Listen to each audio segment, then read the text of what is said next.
कुंडलिका वरदे हरे ज्ञानेश्वर महाराज, तुकाराम महाराज, सद्गुरु दादा महाराज की जय, गजानन महाराज की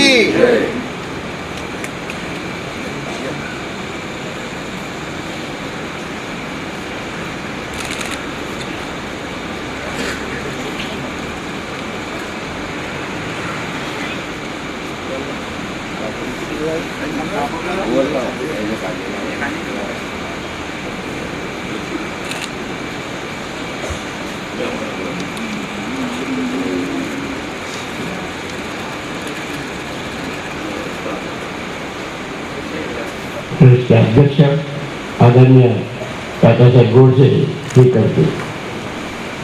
निर्विघ्न व कुर्मे देव सर्व कार्य सर्वदा.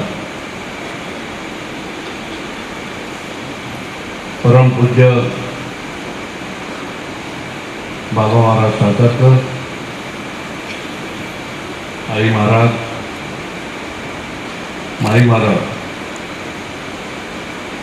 ट्रस्टचे सर्व विश्वस्त पदाधिकारी, या सभागृहामध्ये उपस्थित असणारे माता पिता बंधू भगिनींनो,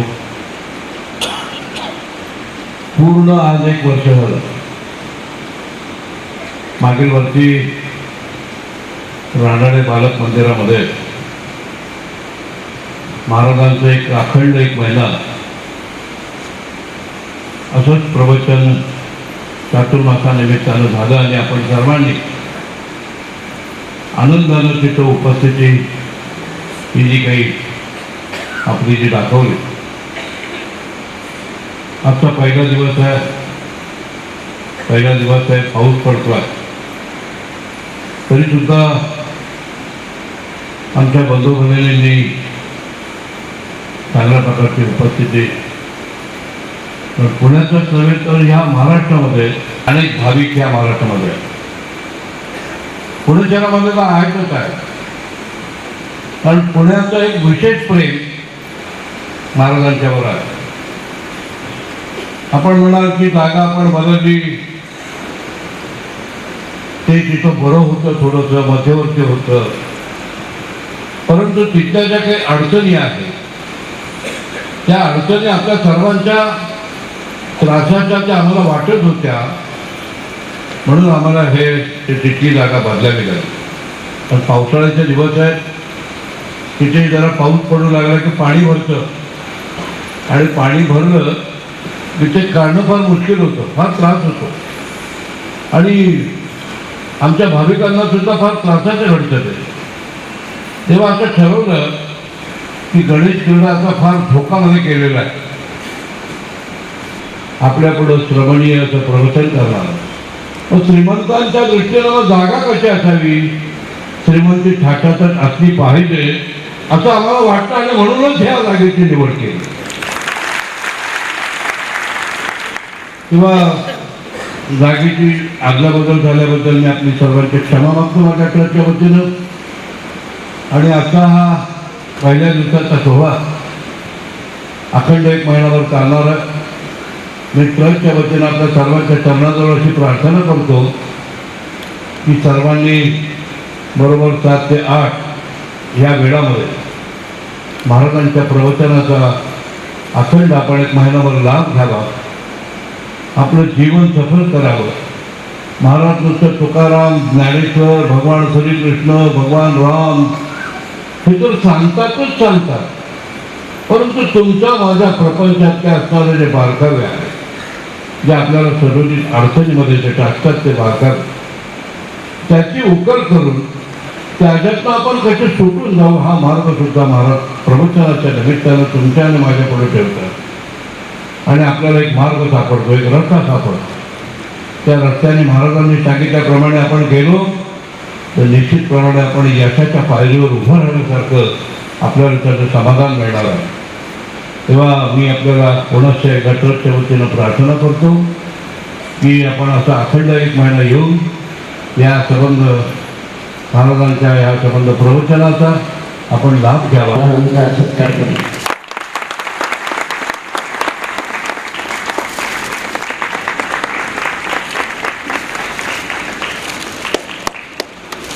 ज्ञानेश्वर महाराज की जय, राम महाराज की जय, सद्गुरु दादा महाराज की जय, गणपती बाप्पा की जय. आपल्याला सर्वांना कल्पना आहे, गेल्या वर्षी आणि कृष्ण भगवंताच्या गुणवर्णन लीला वर्णन ऐकायला आपण सुरुवात केली. आणि गेल्या वर्षी कृष्ण गोकुळातच अजून आहे, अजून गोकुळच्या बाहेर काही पडला नाही. आणि आपली सर्वांची उत्सुकता, प्रेम, आतुरता पाहून असं ठरवलं गेलं की पुढच्या वर्षीही त्याच्या पुढे कृष्णचरित्र सांगण्यात येईल. कृष्णमूर्ती होय गे, कळो आली सोय गे. विसरला नाही ना? आवाज विसरल्यासारखा येतो, असा फोर्स मध्ये येत नाही. कृष्णमूर्ती होय गे, कळो आली सोय गे.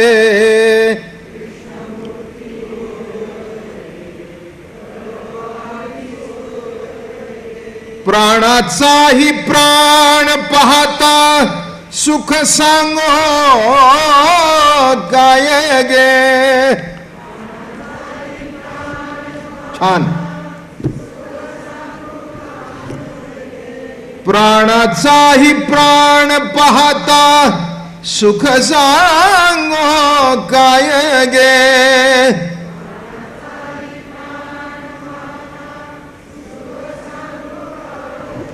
तुळशी माळ गळा गे, कस्तुरीचा टिळा गे.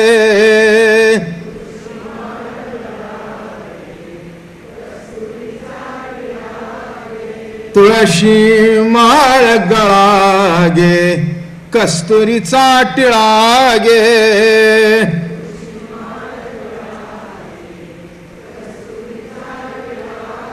अर्धांगी रुक्मिणी विंजणे, वारीती गोपी बाळा गे. वारीती गोपी बाळा गे. तुळशी माळा गळा गे, कस्तुरीचा टिळा गे.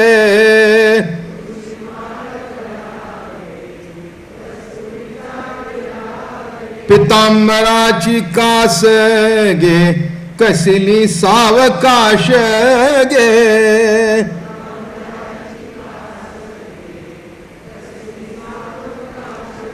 नारद तुमर गायन गाती, पुढे निजदास गे. नारद तुमर गायन गाती, पुढे निज दास गे. तुळशी माळ गळा गे, कस्तुरीचा टिळा गे.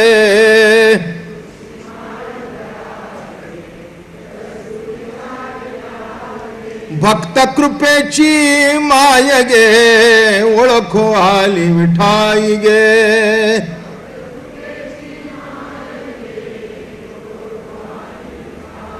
भक्त कृपेची माय गे, ओळखो आली विठाई गे.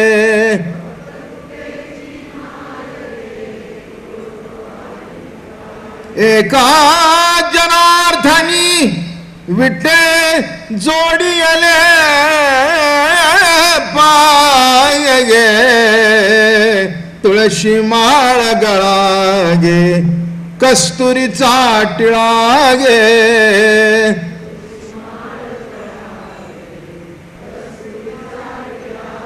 अर्धांगी रुक्मिणी विंजणे, वारीती गोपी बाळा गे.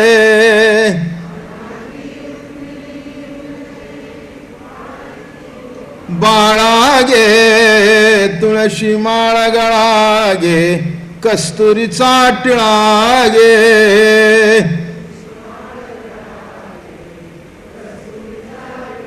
पुंडलिका वरदे हरी विठ्ठल.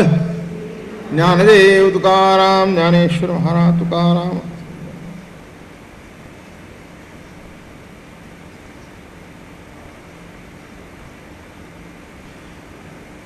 माऊली महावैष्णव संत श्रेष्ठ नाथ महाराज आणि या अभंगामधून कृष्णमूर्ती होय गे कळू आली सोय गे प्राणाचाही प्राण पाहता सुख सांगो काय.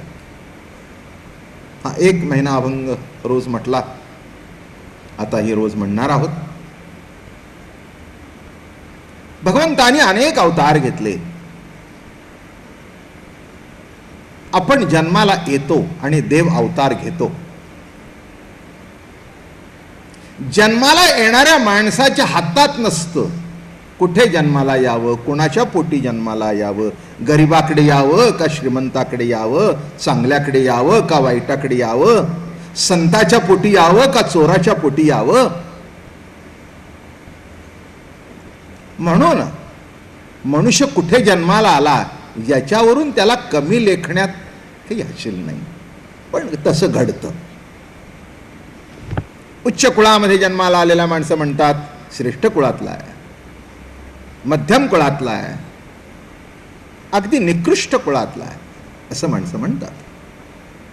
पण कुणाच्या हातात आहे कुठे जन्माला यावं. म्हणून कुठे जन्माला यावं हे ज्याच्या हातात नाही त्याला म्हणावं जीव, आणि कुठे जन्माला यावं हे ज्याच्या हातात आहे त्याला म्हणावं देव. बस हे एवढं समजलं म्हणजे अवतार अवतीर्ण होणं. अवतार शब्दाचा अर्थ काय? अवतीर्ण होणं, अवतार घेणं. म्हणून भगवंतानी ज्याच्या समयाला त्या त्या वेळेला त्या त्या ठिकाणी अवतार घेतले. जशी नड पडली तशी मच्छ. बरं का, आमच्या धर्माची आमच्या लोकांची गंमत आहे नाही हो. मच्छदेव आणि ताटात कापून खातो. काय काय आपल्याला गोष्टी कळल्या नाहीत बरं का तात्या. काय किती आश्चर्य आहे नाही का. हा, देव कोणचा? मच्छ. असो असो, काही बिघडत नाही. तुमच्या आतही देव आहे, बाहेरही देव आहे, त्याच्यातही देव आहे. खा. काय म्हणून देवाची सुद्धा मोठी गंमत आहे. मच्छ, कूर्म, वराह, नरसिंह, वामन, परशुराम, राम आणि कृष्ण हे अंश अवतार आहेत. मागच्या वेळेला थोडंसं सांगितलं आपल्याला. म्हणजे त्या त्या कार्यापुरता अवतार. ते कार्य झालं. मच्छ अवतार ज्याच्याकरता होता झालं. कूर्म त्याच्याकरता झालं. समुद्र मंथन घडलं, संपलं. वराह, नरसिंह, काय त्याला मांडीवर घेतला, फाडला, संपलं, गेले नाही. वामन पाय दिला, खाली गेला, संपलं. परशुरामाच्या अवतारामध्ये एकांगी अवतार होतो. अमक्याला मारावं, तमक्याला ठेवावं. देव म्हटल्यानंतर देवाचे जर सर्व आहेत ते याला वाचवावं आणि त्याला मारावं, म्हणून अंश अवतार. म्हणजे परिपूर्णतेचे अवतार नव्हे. काही काही अंशांनी त्याच्यामध्ये त्या त्या वेळेला देवत्व. राम बरं का, हो, हा पूर्ण अवतार. पण पूर्णतम अवतार जो आहे तो कृष्णाचा आहे. बरं का.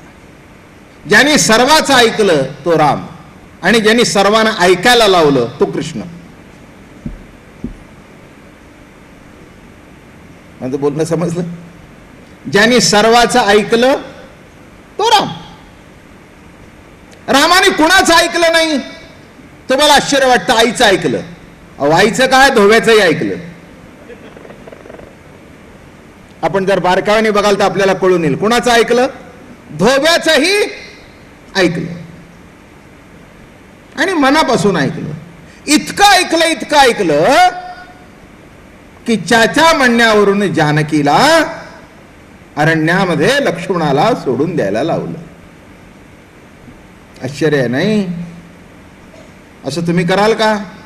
नाही, पण केलं म्हणून अवतार. हे सुद्धा स्पेशालिटी आहे रामाची.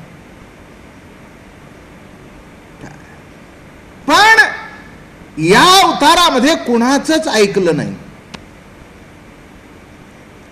इथे एक सोडून दिली आणि इथे 16,108 केल्या आणि कुणाचीही पर्वा केली नाही. माझं बोलणं कपॅसिटी बघाव का. इथे एक धोबी काय म्हणेल म्हणून विचार केला आणि इथे 16,108 केली तर बेपर्वा. तर भान म्हणजे तसं काही कोण म्हणेल काय करेल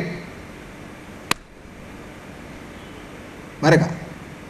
म्हणून पूर्णतम अवतार का पुष्कळ सांगण्यासारखा आहे. अवतारी पुरुष म्हटल्यानंतर सर्व अंगाने तो परिपूर्णतेने नटलेला आहे म्हटल्यानंतर आमकं एक स्वीकारणं आणि आमकं एक टाकणं असा प्रश्न येत नाही. एक ग्राह्य आणि एक त्याज्य असं नव्हे. कृष्ण अवतारामध्ये सर्वाचा स्वीकार आहे. चांगल्याचा स्वीकार आहे, वाईटाचा स्वीकार आहे, खऱ्याचा स्वीकार आहे, खोट्याचा स्वीकार आहे. हेच कृष्ण अवताराचं वैशिष्ट्य आहे. एक लक्षात घ्या, आम्ही असं सांगतो आत्म्याचा स्वीकार आम्ही करतो, देहाची निंदा करतो. बरोबर आहे ना. इथे भगवंताच्या विषयाचं वर्णन करता करता शुकदेवासारखे मुक्त झाले. ज्ञानेश्वर महाराज ज्ञानेश्वरीत म्हणाले, विषय जिनोनी जन्मले ते शुकादिकही दादुले ते विषयोची वाणिता झाले भाट दयांचे. विषय जिनोनी जन्मले. काय गंमत आहे. विषय जिंकून जन्माला आलेले शुक महामुनी ते भगवंताच्या विषयाचं वर्णन करता करता त्याचे भाट झाले. किती आश्चर्य आहे मंडळी, बघून घ्या. याचा अर्थ असा आहे की सर्वांगाने परिपूर्ण असा अवतार. तत्वज्ञानांचा उद्धार केला, ऋषींचा उद्धार केला आणि गंवार गोपींचा उद्धार केला. त्यांना कुठे कमीत्वाने बघितलं नाही. आणि म्हणून मला सांगायचं आहे की कृष्ण अवतार हा परिपूर्णतम असा अवतार आहे आणि त्याबद्दल गेल्या वर्षापासून आपण अत्यंत आवडीने प्रेमाने ऐकतोय.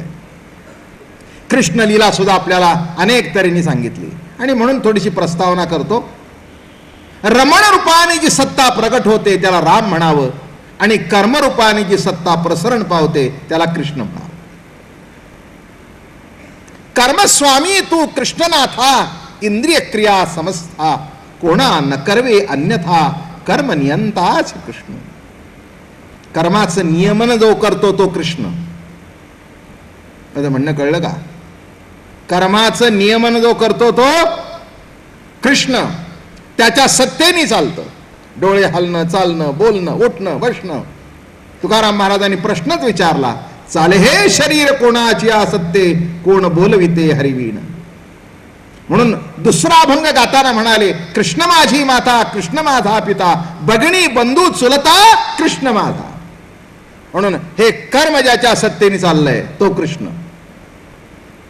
कर्म बंद पडलं तर अवस्था काय होते सांगण्याची आवश्यकता नाही. बरोबर आहे ना. एक सांगू का, घरामध्ये सुद्धा तुमच्या हातून कर्म होतंय तिथपर्यंत तुमची किंमत आहे. कर्म करण्याचं ताकद संपली की तुमची घरातली किंमत शून्य. बरोबर आहे का नाही.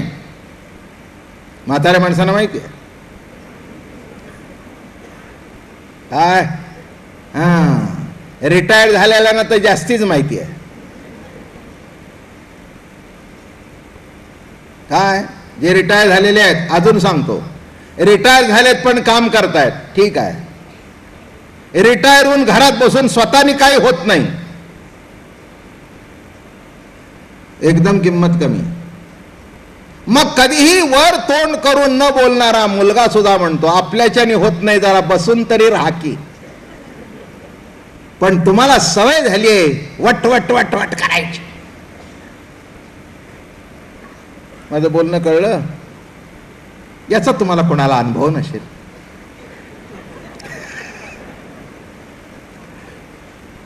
म्हणजे काय आहे म्हणून असला का नाही म्हणून असला, म्हणजे नक्की मी काय सांगू. वा वा वा, असलाच पाहिजे. अहो असलाच पाहिजे म्हणून तर बघा पहिल्या दिवशीच आता भरत लागलंय. हे तुमचे अनुभव तुम्हाला सांगायचे आणि त्या अनुभव पचवून कृष्ण प्रतिती कशी भोगायची एवढ्या करताची प्रवचन आहेत. एक लक्षात घ्या, मी असू दे नाही तर तुम्ही असू दे, संसारातलं सुख दुःख तुम्हालाही चुकलं नाही मलाही चुकलं नाही, रामाला चुकलं नाही, कृष्णाला चुकलं नाही, या जगात कुणाला चुकलं नाही.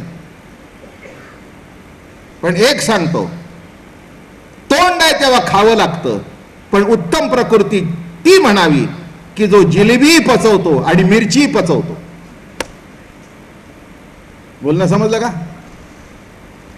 काय जेवणात तर मिरची येणारच, जेवणात तर गोड येणारच, जेवणात तर खारट येणारच, जेवणात तर तुरट येणारच, पण हे जो पचवतो काय नाही म्हणलं आपल्याला, काय नाही, मिरचीचं भजी हाणतो म्हणला अजून. हो, मिरचीचे भज सुद्धा खातो, बासुंदी आणा एक दोन वाट्यातच सहज. माझं बोलणं कळलं? जो सुखही पचवतो आणि दुःखही पचवतो, जो मिरची पचवतो आणि बासुंदी पचवतो त्याचं पोट चांगलं, तसं सुख दुःख पचवतो त्याचं जीवन चांगलं. आणि ते पचवण्याकरता वर्षातून 1 महिना हा डोस.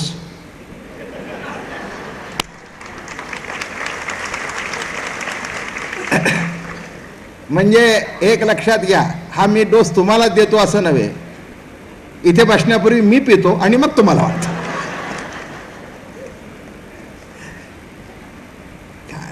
आणि हे भक्तिप्रेमाचं कृष्णप्रेमाचं रसायन इतकं गोड आहे बर का, की तो कृष्ण रस चाकल्यानंतर तुमचं माझं जीवन सुखी झालंच पाहिजे हा सिद्धांत आहे. जेवढी माझ्या नामाची शक्ती तेवढे पाप नाही त्रिजगती. असा एक प्रश्न निर्माण झाला की पांडवांच्या हातून खूप पाप झालं आणि त्याची खंत त्यांना लागून होती. एवढे मारले गेले, सगळे इकडचे गेले आणि तिकडचे गेले, हो फक्त एक पोटातला राहिला, परीक्षिती तेवढा राहिला. तेव्हा शेवटी भीष्माचं दर्शन घ्यायला गेले. भीष्माचं दर्शन घ्यायला गेल्यानंतर भीष्माला विचारलं की म्हणाले, अहो महाराज हे एवढं पाप झालं. त्याच्यात 2-3 कथा असे इंटरलिंक्ड आहेत, त्या दोन्ही सांगू का? दोन्ही तिन्ही लिंक नाही? बरं सांग.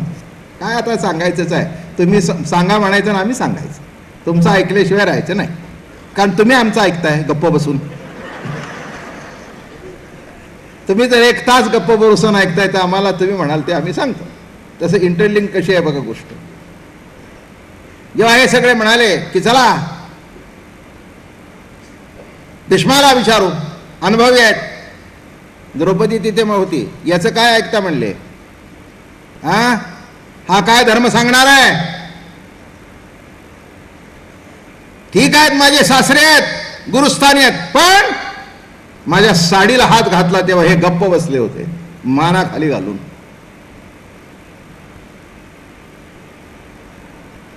काय या जगात असा कोण आहे की भीष्माचाराचा ऐकणार नाही? उन्मत्त दुर्योधन असू दे नाही तर दुशासन असू दे, कोण आहे? पण हा गप्प बसला.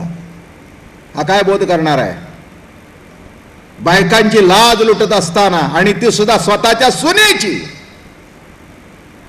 आणि स्वतःच्या दिराकडून हे डोळ्याने पाहत असताना सुद्धा जो गप्प बसला तो काय सांगणार आहे? कृष्ण म्हणाला तसं नाही द्रौपदी, तसं नाही आहे. भीष्माचार्य म्हणाले नाही नाही तिला बोलू दे, बरोबर आहे, तू बोलतोस ते बरोबर आहे, पण एक सांगू, आता मी धर्म सांगायला योग्य आहे. ते म्हणले का? तुझ्या नवऱ्याने मला बाण मारून मारून माझ्या अंगाची चाळण केली आणि जे रक्त वाहून गेलं त्याच्यातून माझ्या अंगात दुर्योधनाच्या अन्नाने शिरलेले दोष होते, ते दोषही निघून गेले. होते दोष माझ्या अंगात, पण ते दोष निघून गेले, निघून गेले. आता तो दोष शिल्लक राहिला नाही. तुझ्या नवऱ्याने चाळण केली माझ्या अंगाची. आणि दुसरं सांगतो, मी जो पांडवांच्या विरुद्ध लढलो तो एवढा करता, समोर कृष्ण सख्याला बघावं आणि त्याला बघत बघत प्राण सोडावा. पुढची गंमत आहे अशीच. ते पांडवांना म्हणाले, भीष्माचार्यांनी बोध काय केला? कृष्णाचं नाव घ्या. अरे म्हणले, यांनी तर आम्हाला पापात ढकललं, याचं नाव काय घ्या?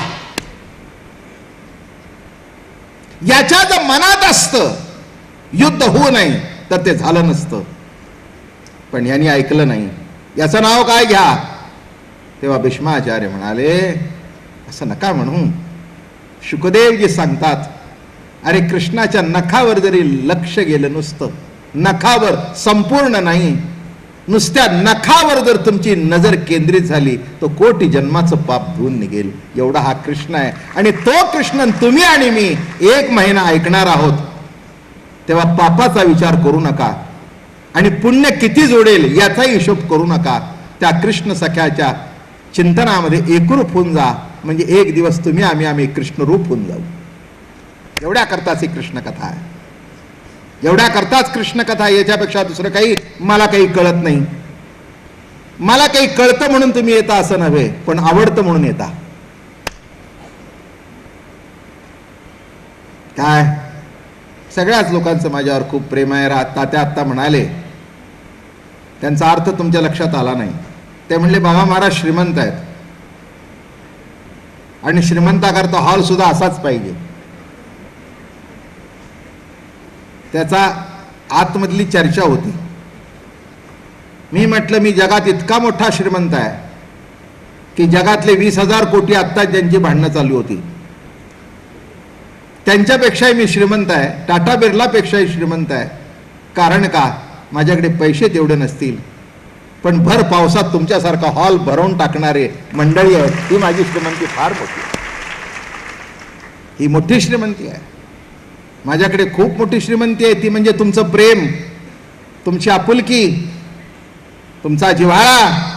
माझी खात्री आहे की ज्या दिवशी ही प्रवचन संपतात त्या दिवशी पुढच्या प्रवचनाचा दिवस केव्हा उजेडेल याची तुम्ही वाट बघता.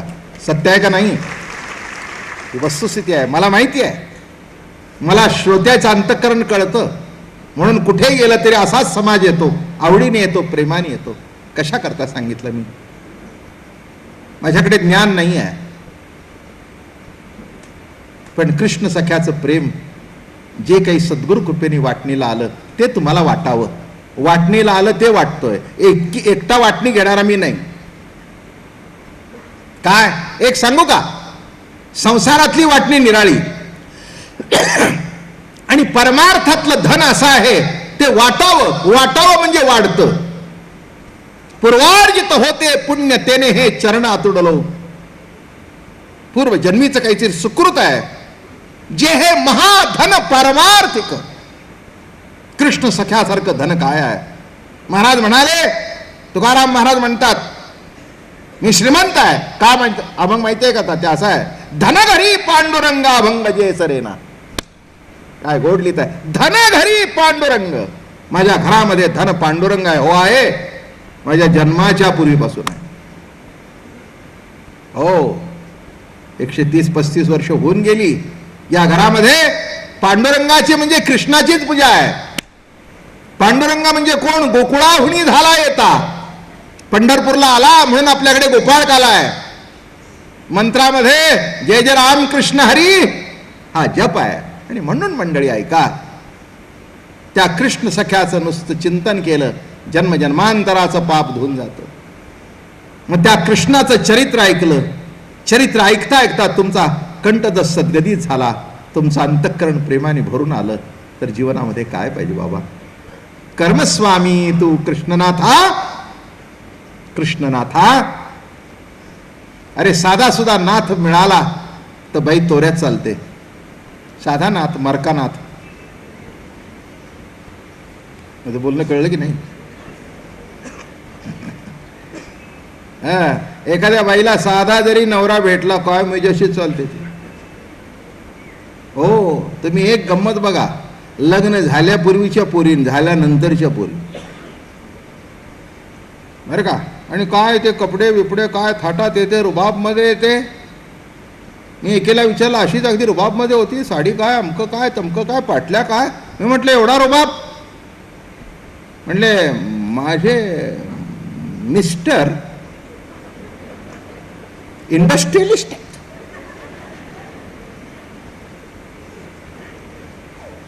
आता त्याच्यातून आम्ही समजलो की तेव्हाच एवढा नखरा, तेव्हाच एवढा थाट. अरे कोणाची इंडस्ट्री केव्हा जाईल हे कळत नाही. असा मरका नवरा भेटलं तर बाई एवढी मिजासीमध्ये, कृष्ण सखा भेटलं तर केवढी मिजास करायला पाहिजे. मस्त चालावं, रुबाब मध्ये राहावं. ज्ञानेश्वर महाराज म्हणाले, अजिवरी होते मी मोकाट, तव डोळे फुकट मोडा तुम्ही, समर्थाच्या अंगी पडिले अवचिती, आणि तुम्हाईसे किती चाळविले. म्हणजे आवडीची विरेणी आहे. अजिवरी होते मी मोकाट, तव डोळे फुकट मोडा तुम्ही. मस्त लिहितात ज्ञानोबराया. तर त्या सांगतो मस्त पैकी बघा. आईवरी होते मी मोकाट, पुष्कळांना कळेल, ऐकलंय असेल पण विसरतो आपण. साधी मुलगी होती आणि योगायोगाने असा समर्थपती भेटला. काय तुम्हाला सांगू, तिचा थाट काय, तिची गाडी काय, तिची मिजाज काय, तिचं नेशनं काय, तिचं दागिने काय, सब रुबाब में. आणि विशेष म्हणजे पहिल्यांदा तिचं लग्न ठरत नव्हतं, 8-10 जणांनी नापास केली. चाळीतल्या आपल्या सगळ्या काकू होत्याच. हा कठीण. लग्न ठरलं असतील ना तात्या ते विचारला जात नाही, पण मोडलं की विचारला जातील. बरोबर ना. आता होय म्हणा की.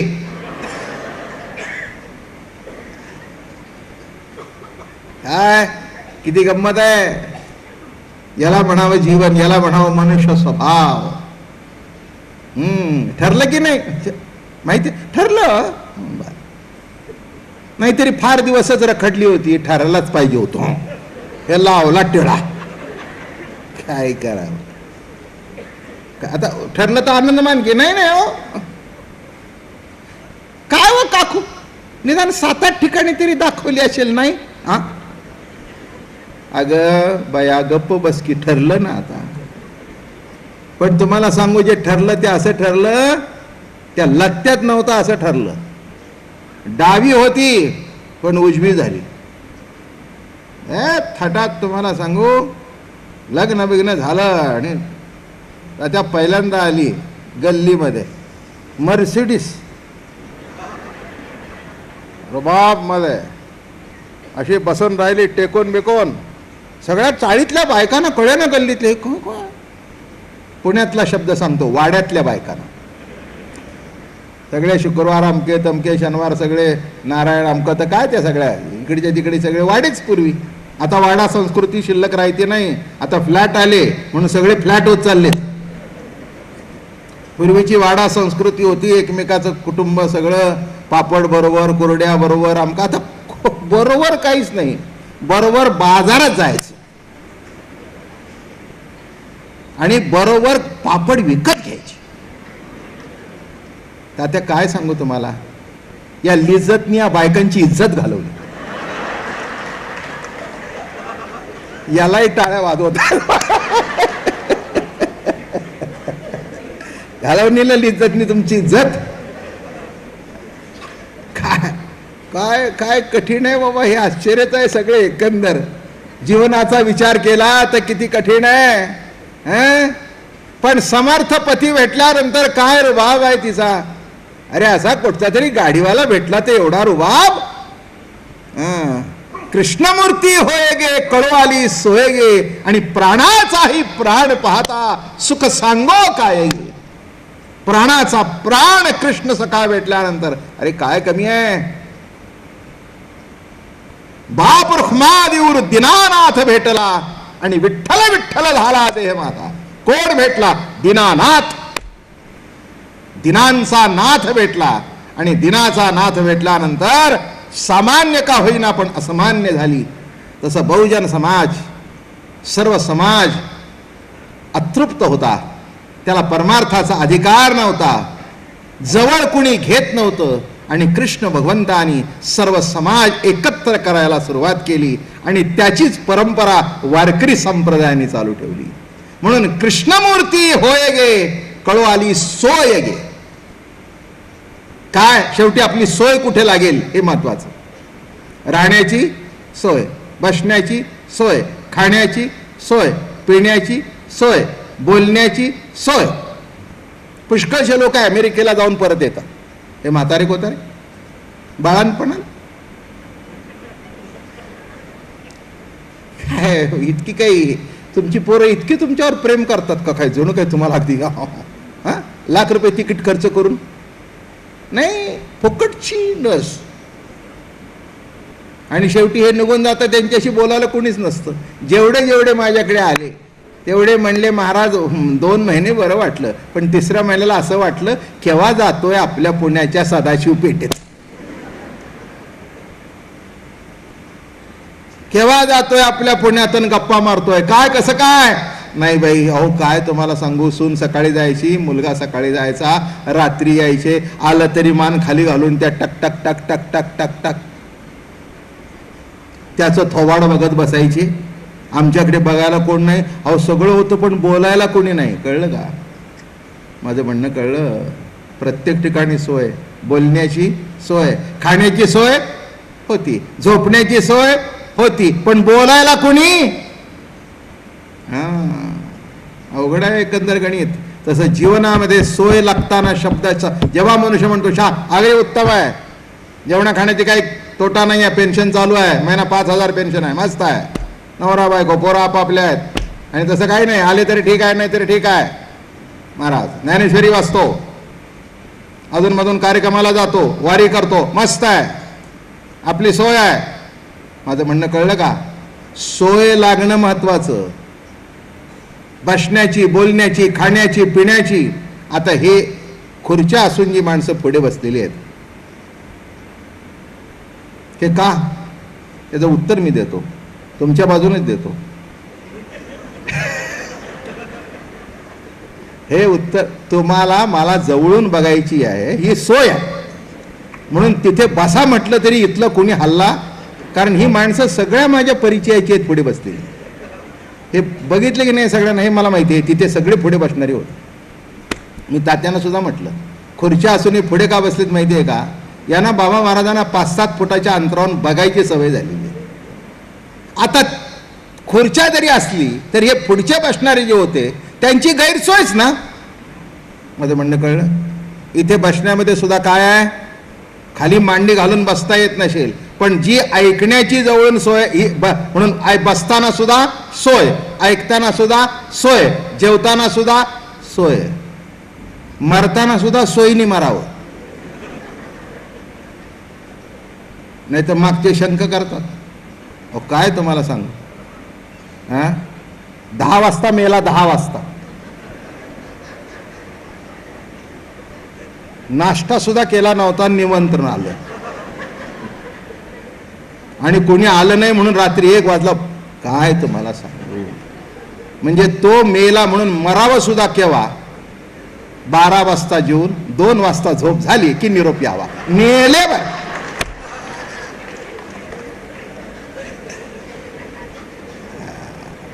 काय मरताना सुद्धा म्हणजे माणसाने मरायचं असेल ते सुद्धा तुमच्या सोयीने मारा.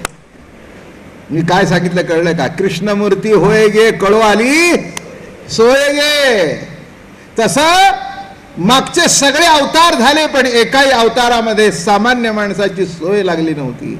कृष्ण अवतार झाला आणि सोय लागली. त्यांना कळलं याला हाक मारता येतं, ह्याच्याशी हुतुतू खेळता येतो, ह्याच्याशी आटापाटा खेळता येतात बरं का. हो याच्याशी सर्व खेळ खेळता येतात, लबाडी सुद्धा करता येते, कारण तोच करत होता. काय असलं पुढचा लबाडी करू लागला की ना आपल्याला लबाडी करायला सोयीचं असतं. तोच एकदम जर स्ट्रिक्ट असेल ना तर मग आपलं काही चालत नाही. मग नवीन साहेब आला तो जर एकदम अनकरप्टेड असला ना, खालचे म्हणतात पुरी बरं होतो पण आता काही सध्या चालत तर तेच घेत नाही तर आम्हाला कुठे. माझं म्हणणं कळलं का? म्हणून वरचा घेणार असला की खालचा ती काय कसं काय रे हे नवीन साहेब ना हो मस्त, काही चिंता नाही बघा. आता 3 वर्ष त्यांनीच राहावं म्हणून मी गणपतीला नवस केला. गणपती बाप्पाला सांगितलं, बाप्पा हे 3 वर्ष राहू दे, काही नाही, एक तर नक्कीच होईल. कशा करता सांगितलं? प्रत्येक माणसाची, अरे सगळ्याची सोय झाली, पैशाची सोय होईल, खाण्याची होईल, पण मनाच्या समाधानाची सोय जिथपर्यंत लागत नाही तिथपर्यंत सगळे असून गैरसोय आहे. गैरसोय आहे. कोट्याधी शब्दाधीश माणसं, पण समाधान नाही, तृप्ती नाही, तृप्ती नाही. अरे काय भाग्य त्या गोकुळातल्या लोकांचं. कृष्ण सख्याने आपल्या घरातल्या गायी काढाव्या आणि प्रत्येकाला जाऊन हाक मारावी, चल रे पेंद्या, अरे सुदाम्या, अरे वडजा, अरे वाकड्या, अरे चल रे, चल रे, चला रे बाबानो, चला चला चला. ते म्हणाला सध्या कुठे हाक मारतो? अहो कसं म्हणता, आता परवा हाक मारल्याशिवाय माऊलीच्या सोहळ्यावर त्याच्या 7 लाख माणूस होतो. तुकाराम महाराज, ज्ञानेश्वर महाराजांचा सोहळा एकत्रित करून केला तर 10 लाख माणूस होतो. त्याला साक्षीदार आहे मी. 15-15 किलोमीटर असे माणसाचे थवे, 15 किलोमीटर. किती माणस, किती माणस. मग मला सांगा, ही माणसं उगीच आली का नाही? कृष्ण सख्याने हाक मारली, चला हो, चला चला चला पंढरीशी जाऊ, चला पंढरीशी जाऊ, रुक्मा देवीवरा पाहू, रुक्मा देवीवरा पाहू, डोळे निवतील कान. पुढचा आहे का? मना तेथे समाधान, मना तेथे समाधान. ही खटपट कशा करताय? पांडुरंग म्हणजेच कृष्ण. त्याच्या बायकोचं नाव काय? पांडुरंगाच्या रुक्मिणी. कृष्णाच्या जो तिथे कृष्ण होता तो या अवतारामध्ये पांडुरंग होऊन आला. म्हणून गोकुळाहुडी झाले येणे. गोकुळातून डायरेक्ट कुठे आले? निजधामाला गेले. शब्दाचा अर्थच असा आहे. त्यांनी आपला अवतार संपवला. एक लक्षात घ्या, स्वतःला संपवलं नाही, इथे सुद्धा असा तोच सगळं घर तार खलास करून टाकलं. कुणाला संपवलं? फक्त एक उद्धव जिवंत राहिला.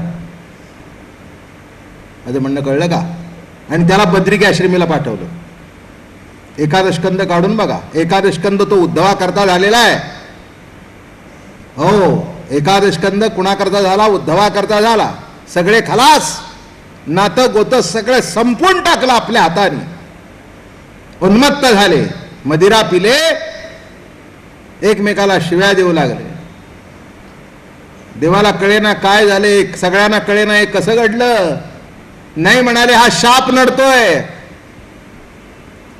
देवाला विचारलं ऋषीने की अरे प्रभू, तुझ्या घरचं खाऊ नये, आम्हाला शाप कसा? नाही म्हणले, ह्याला संपवायचंय मला. तुम्हाला एक लक्षात येत नाही, सत्तेवरच्या माणसांचे नातेवाईक सुद्धा फार त्रासदायक असतात. त्यांच्यापेक्षा त्यांचा अंमल हे देवाला माहिती होतं. ते म्हणाले, जेव्हा मी वैकुंठ गमन करीन तेव्हा इथे एकही यादव शिल्लक ठेवणार नाही. सगळ्याला संपवलं, फक्त उद्धवाला फक्त शिल्लक ठेवलं. आणि त्याला बद्रिका आश्रमी पाठवलं आणि त्याला सांगितलं की मी जे ज्ञान तुला सांगितलेलं आहे त्या ज्ञानाचा प्रचार कर आणि या जन्ममरणाच्या फेऱ्यातून लोकांना सोडव. तेवढ्या करता त्याला जिवंत ठेवला. कशा करता सांगितलंय? वर जाताना मागच्यांच्या परमार्थाची सोय बघितली आणि म्हणून एकादशकंद झाला. माझं म्हणणं कळलं? एकादशकंद का झाला? मागच्यांची सोय बघितली. अहो, असं कुणीच नाही आहे जगामध्ये, कुणीच नाही आहे. एक सांगतो मी, राम अवतार श्रेष्ठच आहे, वाद नाही, तोच आहे, तोच आहे. पण कसं असतं, जसं जसं पुढे सरकतं तसं तसं रिफाईंड होत जातं. राम मर्यादा, हा अमर्याद. म्हणून मी तुम्हाला 10 वेळा सांगितलं, ज्याचा संसार सुखाचा व्हायचा असेल त्यांनी रामाकडे बघावं आणि ज्याला अध्यात्म कळायचं असेल त्यांनी कृष्णाकडे जावं. बोलणं कळलं? संसार सुखाचा व्हायचा असेल तर रामच, कृष्ण बिलकुल नाही. हे का कळलं तुम्हाला? कळलं ना? नाहीतर एखादा म्हणला आम्ही कृष्ण होतो, आटपलंच की. आमच्याकडे पुष्कळ गोष्टी आहेत त्या सांगायला. किती वाजता सोडायचं? 8लाच ना? थोडंसं काय 5-10 मिनिटं इकडे तिकडे. 8 वाजून गेले. हो सोडायचं का मग हां बर मग उद्या सांग. तेव्हा आजचा पहिला दिवस बरं वाटलं हो फार. तात्या गेलं मागेपर्यंत गेलं. माणसं येत आहेत आवडीने प्रेमाने. इथून पुढे मस्तपैकी होणार आहे बघा. असा कृष्ण रंगून रंगून सांगेन बस. सांगताना माझ्याही तोंडाला लाळ सुटली पाहिजे आणि तुम्हाला ऐकणाराही सुटली पाहिजे. हो असं सांगेन. हां असं सांगेन. कारण का कृष्णाची इच्छा आहे की पुणेकरांनी कृष्णमय व्हावं. पुणेकरांनी कृष्णमय व्हावं. आणि म्हणून राधारमण हरी गोविंद राधे.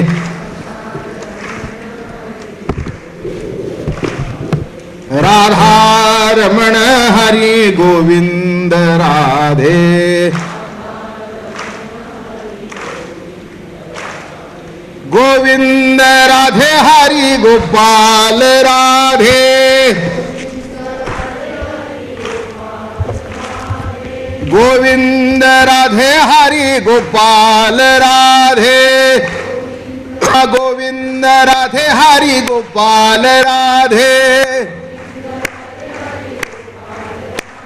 राधारमण हरी गोविंद राधे.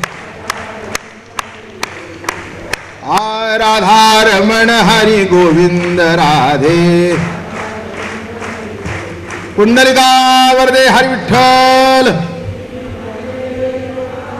ज्ञानेश्वर महाराज तुकाराम महाराज. एक सूचना